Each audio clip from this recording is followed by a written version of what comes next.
Келді мырзаның сөзін сабақтай кетсем, осыдан бір 10 шақты жыл бұрын мынау магистратура тағылымдамасы бойынша Чехия астанасы Прагада болдым.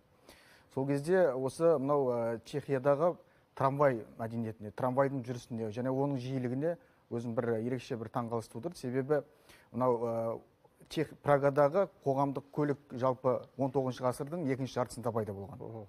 Мінекей осы уақыт өте келе осында жетіліп, қазіргі таңда ешқандай да қалада жаңағы көп кептеліс мәселесін тудырмайды. Неліктен? Себебі біріншіден жаңағы бізде қазіргі мынау жолаушылардың басымдық берсе, оларда трамвайға басымдық береді.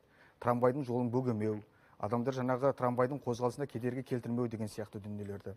Және де ең басты нәрсе, әр 2 минут сайын трамвай қозғалысы қаланың барлық бағыттарына жүргізіледі. Одан кейін мынау студенттерге, сондай-ақ әлеуметтік аз қамтылған адамдарға, жалпы прагалықтарға жаңағы жолда жүру билеттерінің құны өте төмен. Сәйкесінше осындай субсидияланады ғой мемлекет тарапынан. Субсидияланады, және де олардың саны тәуліктің 24 сағатында тоқтамайды. Мәселен, күндізгі уақытта арақашықтығы, ұзақтығы 2-3 минут болатын болса, ал түнгі уақытта ары кеткенде 40 минут, 30 минут. Түнгі уақытқа дейін жүреді, 24 сағат жүреді. Мінекей осының ықпалына жаңағы қоғамдық көлік мәдениетінің қандай бір жетілгенінің әсерінен осында Прага сияқты азаматтар, тұрғындары көп шаһарда осында көлік кептеліс мәселесі шешілген.